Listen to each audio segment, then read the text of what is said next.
Alhamdulillah, alhamdulillah, salatu wassalamu ala rasulillah wa ala alihi wa sahbihi wa mawalah. Allah Ta'ala fil Qur'an Karim, ya ayyuhalladzina amanu taqullaha haqqa tuqatih wa la tamutunna illa wa antum muslimun.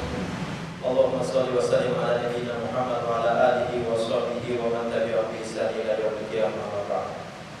Baik, Bapak sekalian, yang dirahmati Allah Subhanahu wa taala. Alhamdulillah, kita bersyukur kepada Allah Subhanahu wa taala pada malam hari ini kita diberikan istiqomahan Allah Subhanahu wa taala untuk bisa berilmu, bisa menjalankan kewajiban kita sebagai hamba-hamba Allah, umat Nabi Muhammad sallallahu alaihi wasallam, itu senantiasa mempelajari dan meniti sunnahnya, dan setelah itu berusaha untuk mengamalkannya dan mendakwakannya. Mudah-mudahan usaha kita pada malam hari ini akan membawa kebaikan dan keberkahan untuk diri kita dan keluarga kita. Salam dan salawat dan curah pada kita Nabi Muhammad sallallahu alaihi wasallam beserta keluarganya, para sahabatnya, dan orang senantiasa istiqomah di atas jalan kebenaran.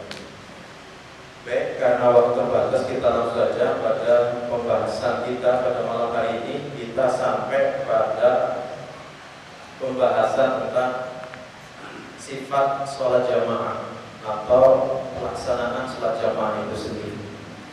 Yang pertama kita akan bahas tentang jumlah sholat jamaah paling sedikit itu berapa. Di sini kalau kita lihat dari apa yang disampaikan oleh Rasulullah SAW, bahwasanya jumlah sholat jamaah paling sedikit itu 2 orang. Ya, 2 orang. Ini berdasar kepada apa yang disampaikan Rasulullah, apa yang diputuskan Rasulullah SAW saat itu, di saat ada orang yang masbuk. Kemudian setelah itu Rasulullah mengatakan, jadi ini sholat sudah selesai, ada orang yang datang belum sholat begitu. Kemudian Rasulullah mengatakan, ada rajulun yatasaddaqu ala hadza yusalli ma'ahu. Adakah di antara kalian yang ingin bersedekah menemani orang ini sholat? Kemudian di saat itu faqama rajulun fasalla ma'ahu. Di saat itu berdirilah salah seorang sahabat Nabi yang sudah sholat tadi, kemudian menemani orang yang masuk tadi sholat. Faqala Rasulullah SAW, maka di saat itu Rasul mengatakan, hadani jama'atun, 2 orang ini sudah berjamaah. Ya, jadi ini salah satu usaha kita, Pak. Bila mana kita masbuk, ya, masbuk ya. Jadi kalau kita masbuk sudah selesai, imam itu sudah selesai, maka memang sunnahnya kita itu meminta gitu, salah satu jamaah ini untuk menemani sholat. Akan tapi ya, lagi-lagi kita tidak bisa praktekkan ya, langsung begitu ya, karena terkadang ada jamaah itu yang belum paham, malah dia pusing nanti kan, atau malah dia nggak setuju, reaksi yang macam-macam begitu. Nah, tapi kepada para ikhwan sekalian, kalau antum sudah mengikuti ya, materi yang seperti ini, ketika akhir kalau temani saya sholat, ya, itu antum temani dia. Atau antum melihat orang masuk sendirian, dilihat antum ini, oh ini orang paham, ini butuh kawan ini, ya. Udah antum temani saja. Dan itu mendapatkan pahala sunnah. Pun juga demikian dengan kita yang datang pada. Kemudian kita amati shaf yang pertama penuh, yang kedua penuh, yang ketiga penuh, kita datang shaf yang keempat sendirian. Pendapat yang rajih itu kita tidak boleh memulai sholat sebelum ada seseorang yang bisa menemani kita di belakang shaf sendirian. Karena Rasulullah SAW menjelaskan, istaqbil sholataka fala sholata liman khalfas. Tidak ada sholat bagi orang yang sendirian di belakang sholat.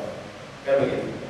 Nah, maka kita bukalah dalam fatwa Lajnah Daimah lil Musyi'in wal Iflah. Di sana ditegaskan, kalau kita datang sendiri, maksudnya datang kemudian tidak mendapatkan sholat, barisan sholat, maka yang kita lakukan pertama, maju ke depan, maju, kemudian berdiri di sebelah kanan imam.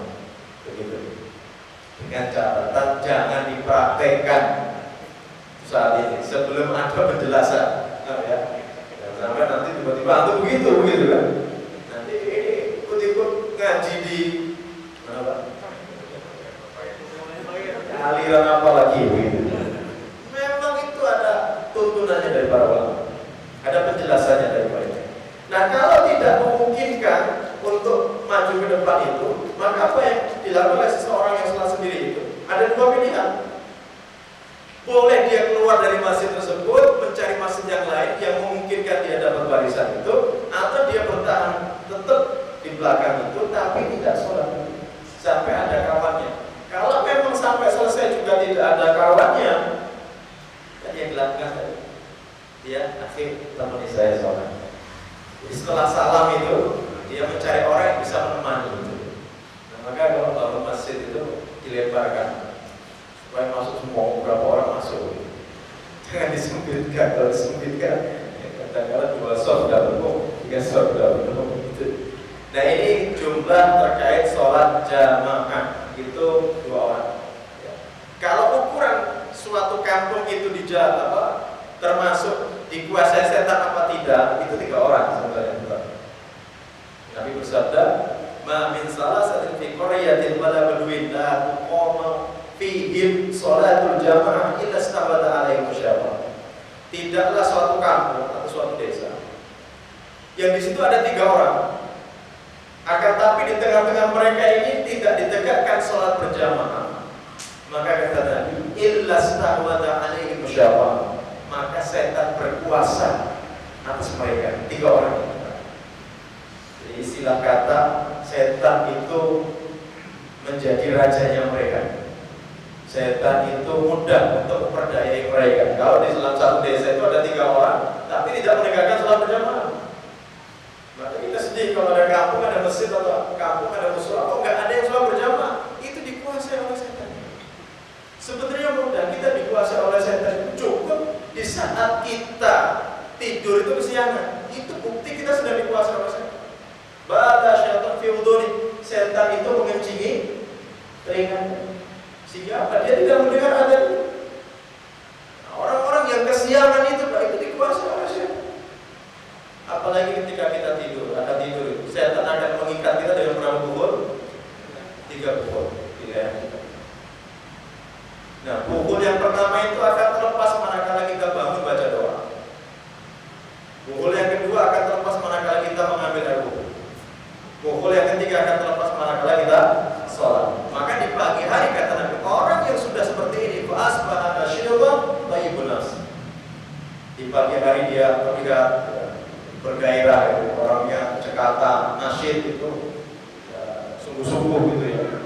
Lihat mukanya itu kita senang gitu ya.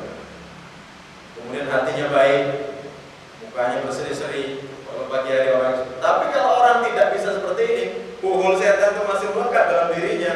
Kata Nabi, fa'asbaha kaslan, di pagi hari itu males gitu ya. Dilihat itu, kalau bahasa Jawa itu kayak dari itu. Apa dari itu? Tidak tahu apa. Ya seperti itulah. Ini kaitan masalah jumlah sholat jamaah dan ukuran suatu desa akan dikuasai oleh setan manakala 3 orang tidak menegakkan sholat berjamaah. Baik, selanjutnya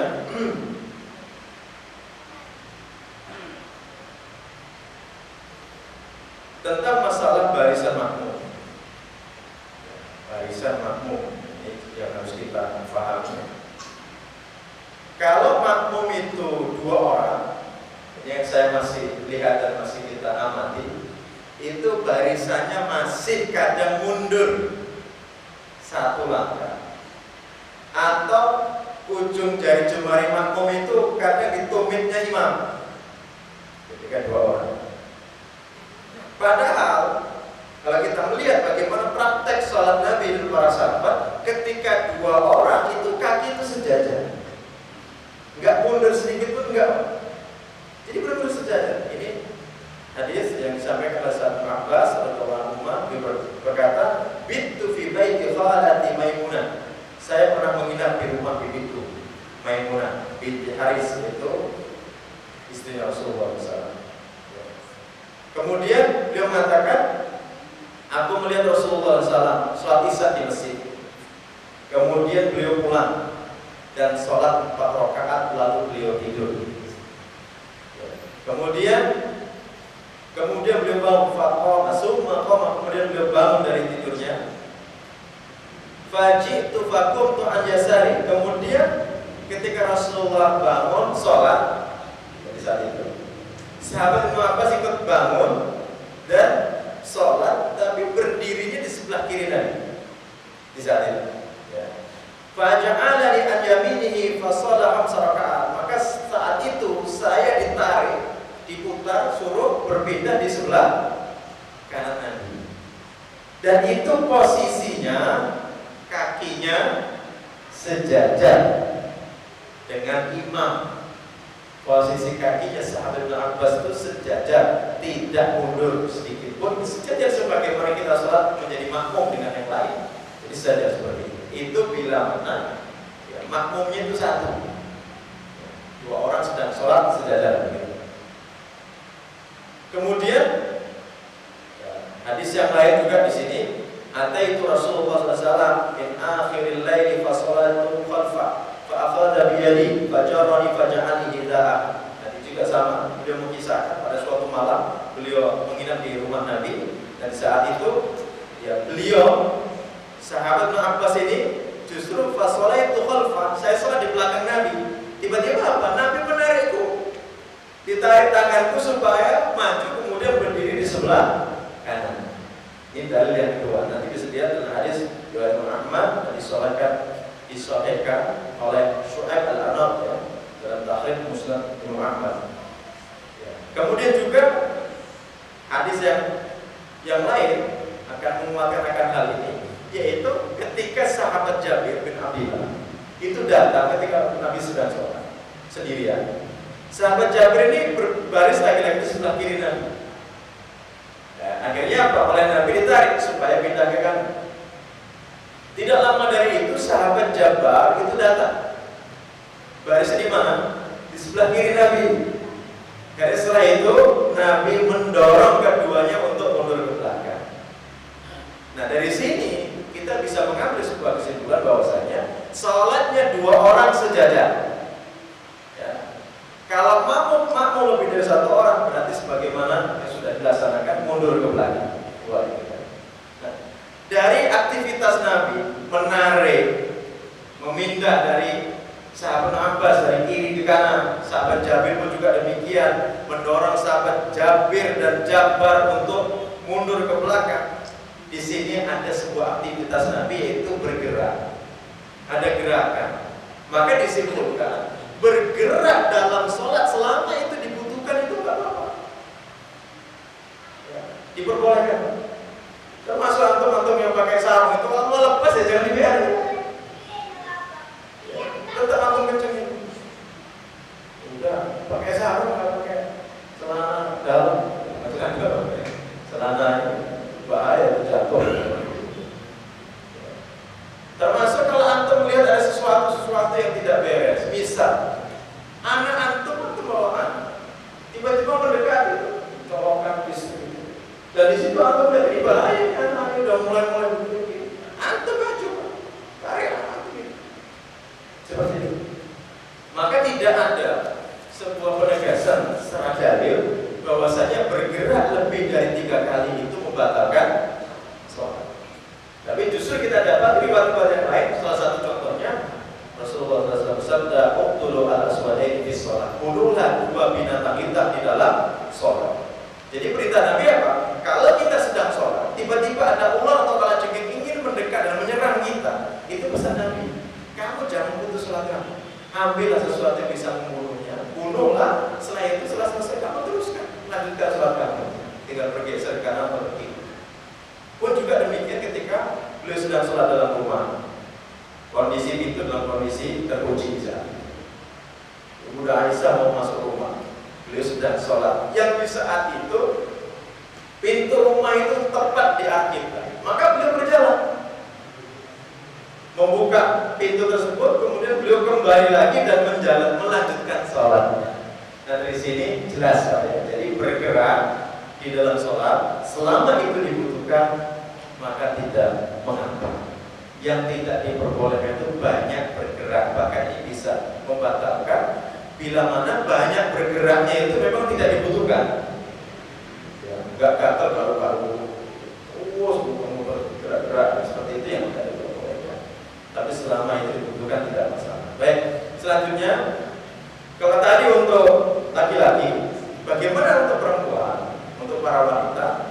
Di sini dari Anas bin Malik beliau berkata, "Shalaitu ana wa yatim fi baitina khalfan Nabi sallallahu alaihi wasallam wa Ummu Sulaim khalfana."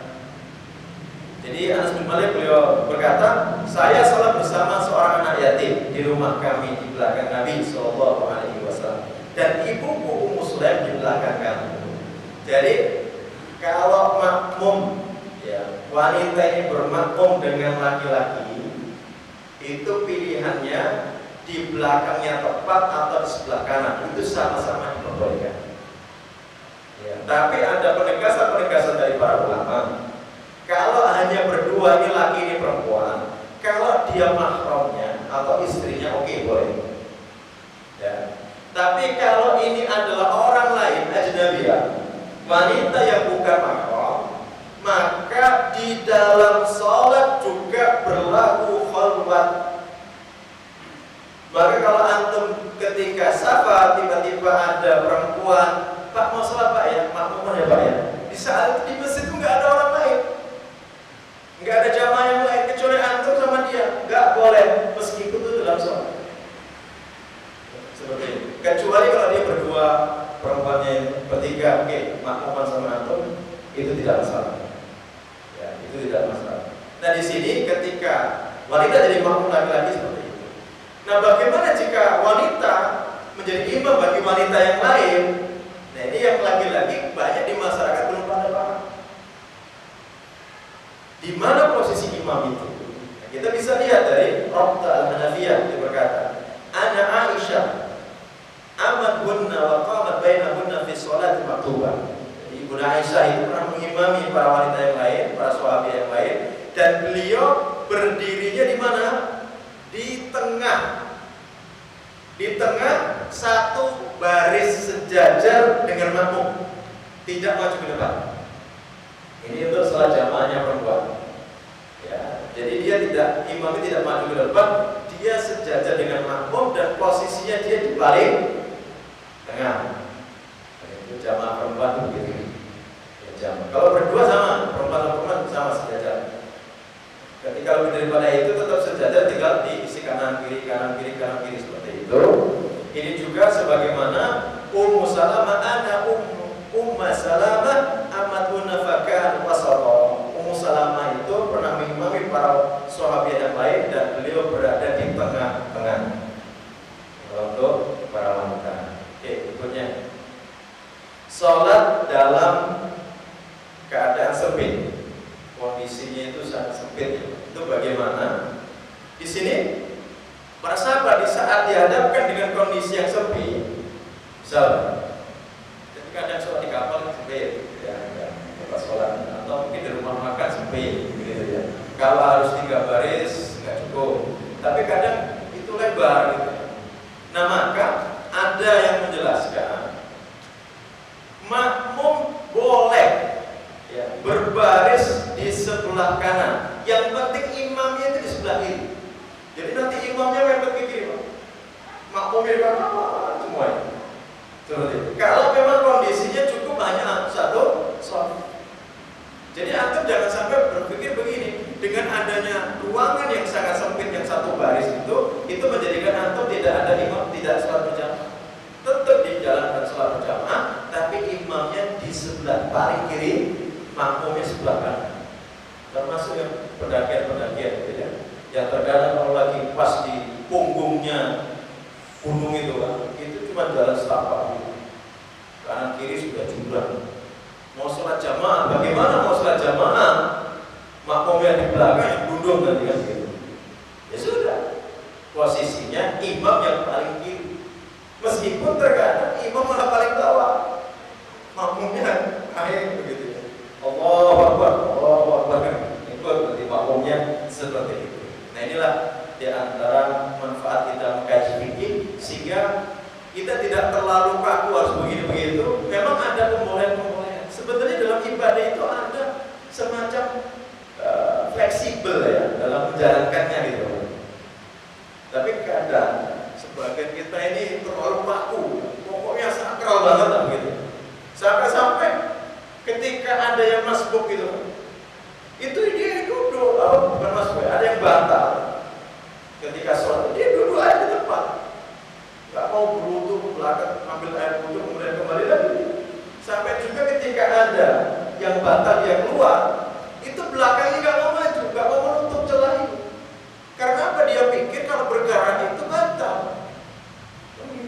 Ada lagi yang saking melihat suatu harus benar-benar khusyuk, nggak boleh bergerak. HP-nya bunyi, Pak.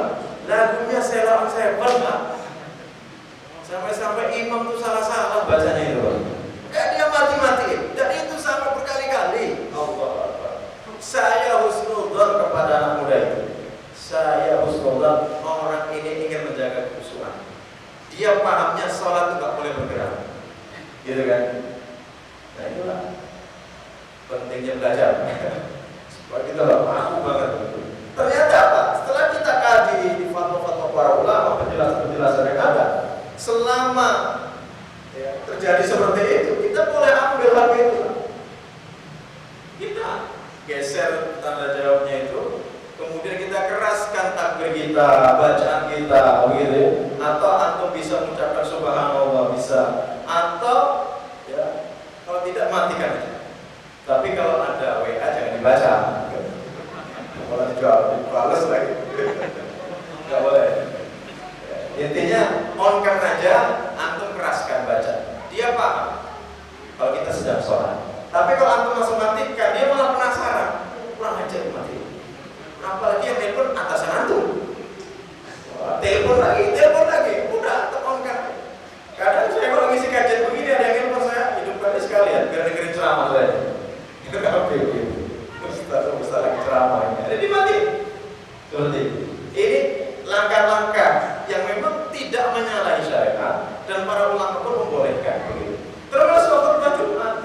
Oke, memang kelihatannya harus formal, harus begini. Tapi dalam prakteknya tidak seperti itu. Kalau bisa formal banget oke lah. Tapi ada kondisi-kondisi di mana kita juga fleksibel. Salah satu contoh, beliau sudah khutbah. Hasan Hussein datang, Pak, baru mandi, baru baju bagus. Nabi itu melihat, masya Allah, namanya anak lagi imut-imutnya gitu. Beliau itu sampai nggak sabar untuk segera meraih mereka berdua itu. Beliau turun dari mimbar. Beliau sambut keduanya itu, digendong.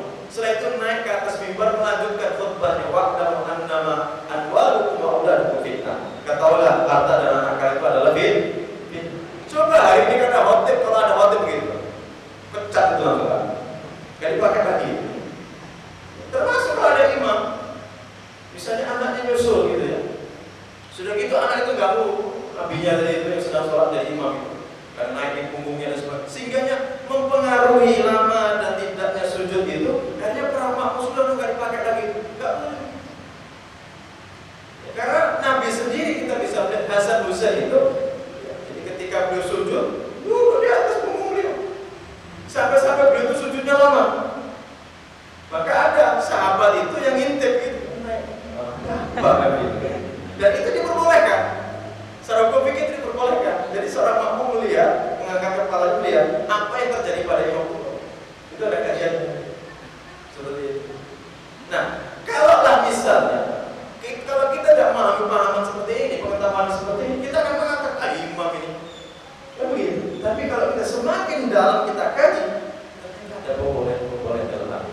Nah setelah itu Nabi ditanya, apa ya Rasulullah sujudnya lama betul? Maka Nabi menjawab, saya tidak menghendaki mereka mengganggu kesenangan dan kesukaan mereka untuk bersama saya di atas bumi. Itu Nabi, saking sayangnya dengan anak sampai seperti itu. Termasuk ketika ada anak yang sedang nangis. Bagi seorang imam, jangan terlalu rasanya itu ideal banget gitu ya, bacaan suratnya gitu. Anak nangis ada ujian ini, banget depannya, nggak boleh. Kalau ada anak nangis, diringkas sholat, dipercepat supaya anak ini segera bisa mendapatkan abi atau uminya, segera diam, jangan sampai dibiarkan dia lama nangis. Seperti itu. Nah ini ada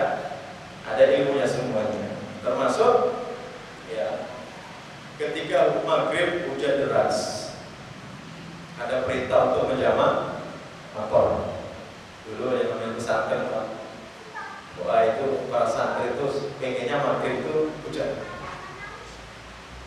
Santri itu hidup itu dengan bel makan teh, masuk kelas, teh tidur, bangun tidur. Pokoknya kita itu kalau dengar bel itu udah kayak trauma gitu. Kayak Bapak Kapolsek juga curhat. Ustaz, kalau Ustaz kayaknya bel, kalau kami itu nada dari itu. Kalau baru pulang dari dinas, buka pintu ini bunyi udah trauma, ini udah sempat jatuh. Jangan sampai ada kasus saya harus balik lagi gitu. Sampai seperti itu juga kondisinya. Jadi ketika hujan deras, di sini ini lagi-lagi ilmu yang berbicara, kan begitu. Kalau imam tidak menjamak motor, maka antum sebagai seorang makmum tidak boleh berinisiatif jamak motor sendiri, nggak boleh. Karena kuasa sholat mau dijamak atau tidak itu ada di tangan imam ratib. Tapi kalau antum paham akan pemahaman jamak motor boleh menjamak maghrib dan isya ketika malam turun hujan dan hadis yang sahih, itu bukan berarti juga langsung antum praktekkan. Tapi baiknya kasih penjelasan umatnya, kasih penjelasan masalah. Kalau tidak, itu akan menjadi fit.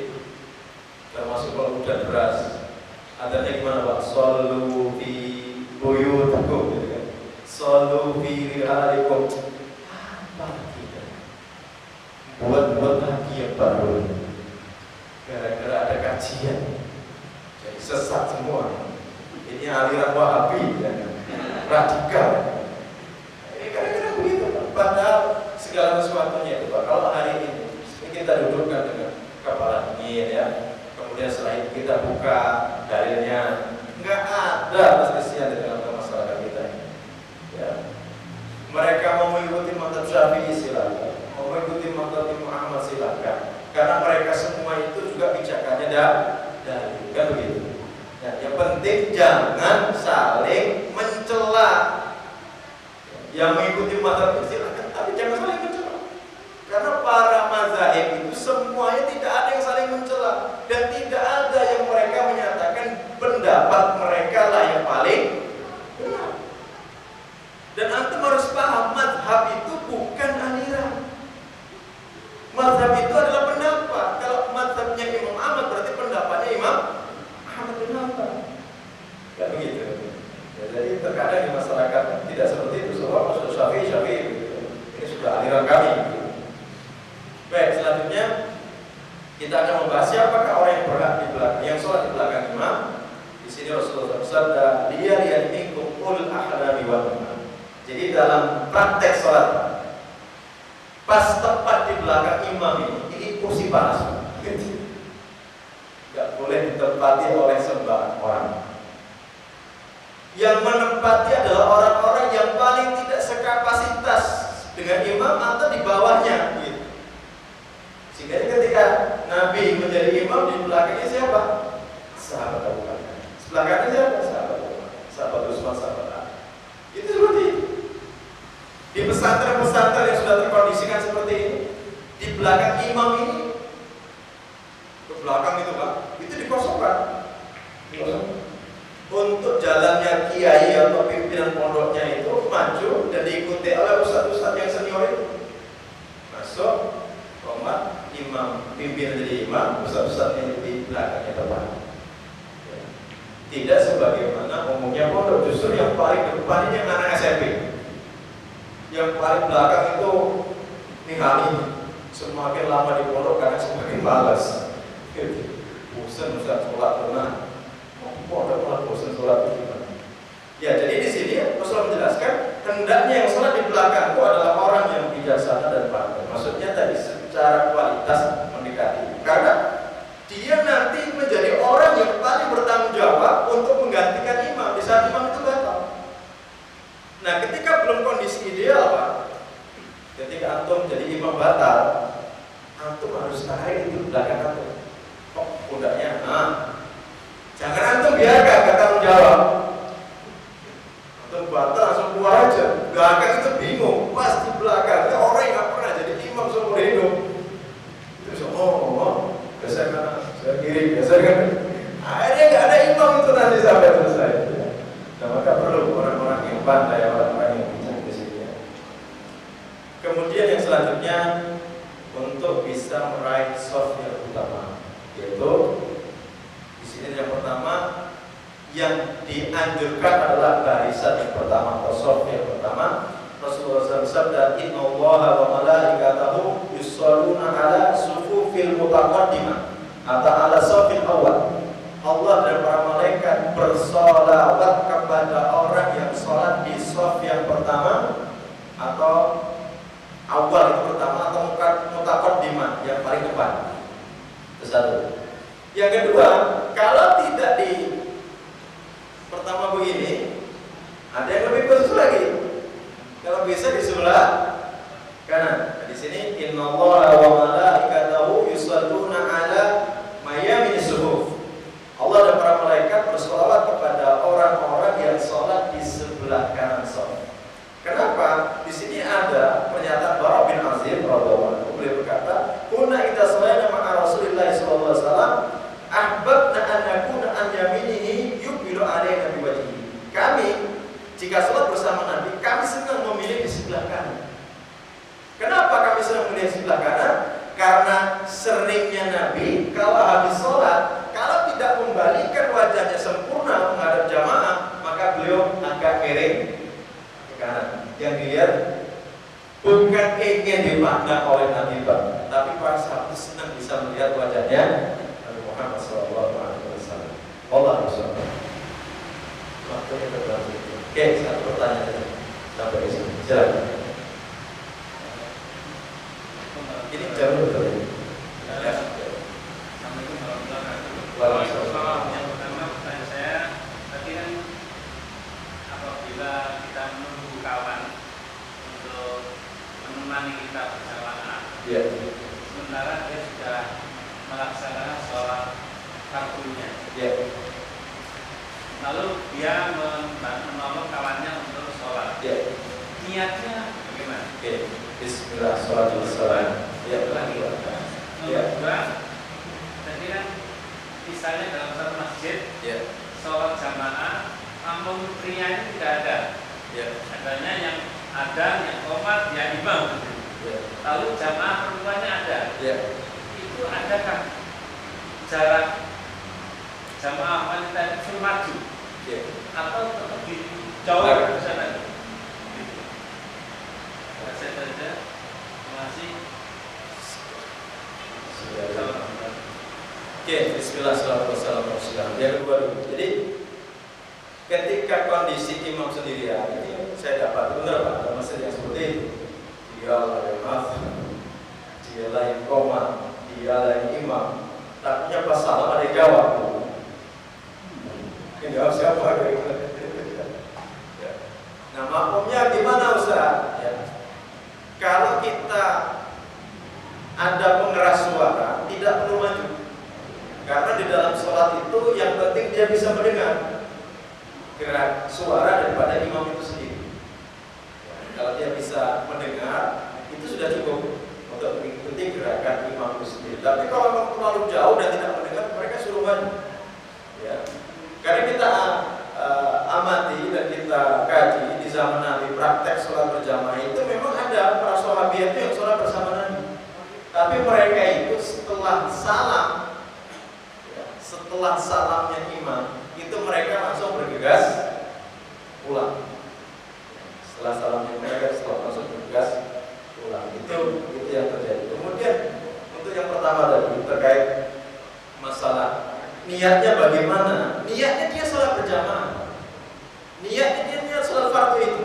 Kalau dia makmum ya niat jadi makmum, kalau imam dia jadi imam, bahkan dia boleh jadi imam juga. Tapi bukan menggugurkan kewajibannya, tapi dia mendapatkan pahala sunnah. Kok begitu? Kok bisa? Contoh satu, Mu'adz bin Jabal, sahabat Mu'adz bin Jabal. Itu beliau sholat isya bersama Nabi. Setelah sholat isya bersama Nabi, beliau pulang ke kaumnya menjadi imam untuk sholat isya yang sama. Ada dia sudah sholat. Tapi yang kedua itu pahalanya bukan pahala wajib, tapi pahala sunnah. Kemudian kedua, ini kaitannya dengan kondisi wakil sekarang yang kita lihat. Kalau kondisinya seperti seperti ini akan dilakukan seperti ini kita tahu. Jadi sahabat Abu Dzar pernah ditanya, Abu Dzar, bagaimana pendapat kamu? Kalau kamu hidup di tengah-tengah suatu kaum yang para pemimpinnya itu sering mengakhirkan sholat. Nah maka di saat itu sahabat Abu Dzar berkata, "Fama ta'muruni ya Rasul? Apa yang kau perintahkan kepadaku jika kami hidup di tengah-tengah yang seperti itu?" Maka Rasul mengatakan, "Sholli sholata li waqtiha fa in adrata ma'hum fasholli ma'hum." Jadi kamu harus tetap sholat tepat pada waktunya. Jadi kita datang ke masjid, Pak, ada yang asar itu kan setengah 5, Pak. Maka kalau antum tinggal biasa seperti itu, pas setengah 4 misalnya atau jam 3:15 ya kan, 16, antum datang ke masjid. Kalau memang nggak boleh azan di situ nggak masalah, antum nggak azan. Tapi antum harus sholat tepat pada waktunya asar itu. Nah setelah itu antum pulang atau antum di situ baca Quran. Ketika yang lain itu jam 4:30 itu baru datang sholat fasholli, kamu sholat lagi bersama mereka dan bagimu dapat pahala